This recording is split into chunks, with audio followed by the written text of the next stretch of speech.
নমস্কাৰ, মই আনন্দ কছাৰী আজি পুনৰ নতুন এটা ভিডিঅ' লৈ আপোনালোক সকলোকে স্বাগতম জনাইছোঁ।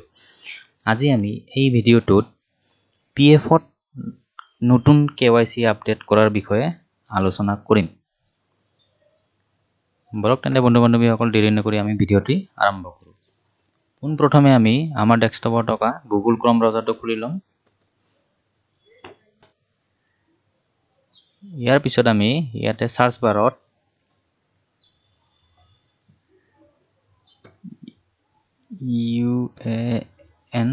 UAN মেম্বাৰ পৰ্টেল লিখি সাৰ্চ কৰি দিম। ঠিক আছে। ইয়াৰ পিছত দেখিছে আপোনালোকে পোনপ্ৰথমে যোনটো লিংক শ্ব' হৈ আছে member home employees provident fund organisation, এইটোত আমি ক্লিক কৰি দিম। নেক্সট পেজখন খোল খোৱাৰ পিছতে আমি ইয়াতে দেখিছে আপোনালোকে UN নাম্বাৰ, ইয়াতে UN নাম্বাৰটো লিখি দিম। তাৰপিছত ইয়াতে আপোনাৰ পাছপৰ্টটো লিখি দিম। তাৰপিছত আমি ইয়াতে দেখিছে কেপচা কোড এটা শ্ব' হৈ আছে, এই কেপচা কোডটো এজ ইট ইজ আমি ইয়াতে লিখি দিম। লিখি পেলাই আমি এইটো চাইন ইনত ক্লিক কৰি দিম। ঠিক আছে। চাইন ইনত ক্লিক কৰাৰ পিছতে পুনৰ এখন নতুন পেজ খোল খাব। ইয়াতে দেখিছে আপোনালোকে ইয়াতে নমিনি এড কৰাৰ বিষয়ে দি আছে। এটা আমি এইটো এটাই নকৰোঁ, তো লেটাৰ কৰি দিম। ঠিক আছে। লেটাৰ কৰাৰ পিছত যিহেতু আমি আজি ইয়াতে KYC আপডেট কৰাৰ বিষয়ে আলোচনা কৰিম, সেয়েহে আমি ইয়াতে ওপৰত যাম। দেখিছে ইয়াতে home, view, manage, account, online services, আমি ইয়াতে মেনেজত যাম। ঠিক আছে। মেনেজত যোৱাৰ পিছত দেখিছে আপোনালোকে বেছিক ডিটেইলছ, কণ্টেক্ট ডিটেইলছ, এইটো KYC। ঠিক আছে। 3 নম্বৰৰ যোনটো KYC শ্ব' হৈ আছে ইয়াতে আমি ক্লিক কৰি দিম। ক্লিক কৰাৰ পিছতে দেখিছে আপোনালোকে ইয়াতে নেক্সট পেজ এখন পুনৰ খোল খাই গৈছে। আমি ইয়াতে যিহেতু বেংক ডিটেইলছ আপডেট কৰিম মই মোৰ PFত, সেয়েহে ইয়াতে মই বেংকত ক্লিক কৰিম। ঠিক আছে।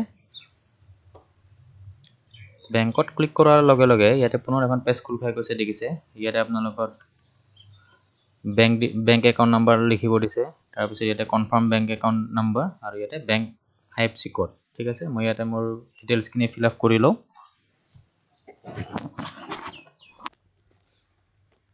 এইখিনি সম্পূৰ্ণ ফিল আপ কৰাৰ পিছত আমি ইয়াতে দেখিছে ভেৰিফাই IFSC, ইয়াতে আমি ক্লিক কৰি দিম।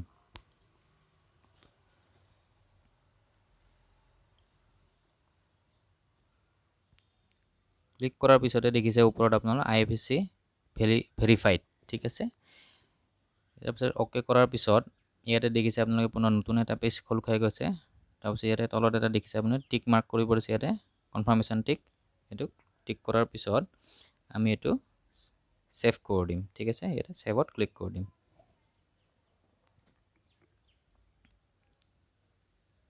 ছেভ কৰাৰ পিছতে ইয়াতে দেখিছে আপোনালোকে মোবাইল নাম্বাৰত এটা OTP পঠাব বুলি অলৰেডি আহি গৈছে। এটা OTP মোৰ আধাৰ কাৰ্ডত লিংক থকা মোবাইল নাম্বাৰটোত। সেই OTPটো আমি ইয়াতে ইণ্টাৰ OTPত লিখি দিম। ঠিক আছে। ইয়াতে দেখিছে আপোনালোকে তলত ইয়াতে OTPটো লিখি দিম।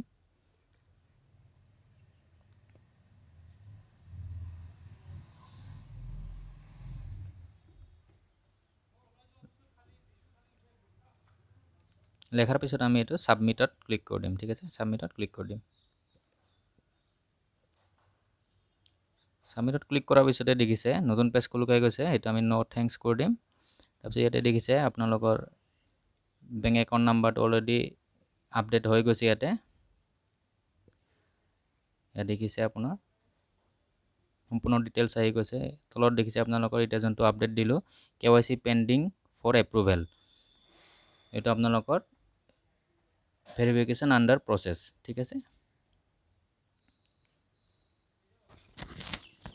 যিহেতু ভিডিঅ'টি আৰম্ভণিৰ কৰাৰ আগতে মই আপোনালোক সকলোকে কৈছিলোঁ যে এই ভিডিঅ'টোত মই লাইভ প্ৰুফ দেখুৱাম বুলি।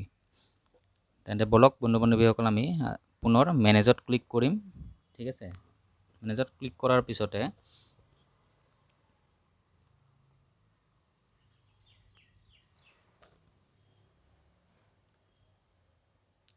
এইটোত আমি পুনৰ KYCত যাম। ঠিক আছে। KYCত যোৱাৰ পিছতে এয়া দেখিছে বন্ধু বান্ধৱীসকল ইয়াতে ধুনীয়াকৈ দেখাই দিছে আপোনাৰ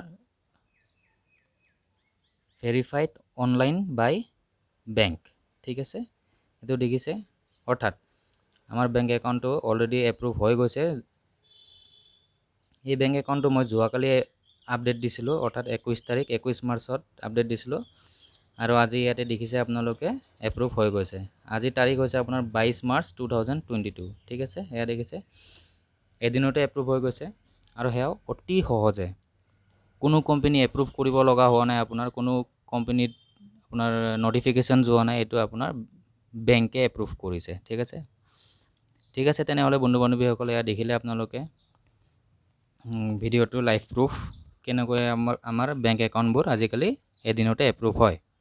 আশা কৰোঁ ভিডিঅ'টি চাই আপোনালোকে ভাল পালে বুলি, আৰু যদি ভাল পালে ভিডিঅ'টো চাই লাইক কৰিব, শ্বেয়াৰ কৰিব আৰু ছাবস্ক্ৰাইব কৰিব বন্ধু বান্ধৱীসকল। ধন্যবাদ।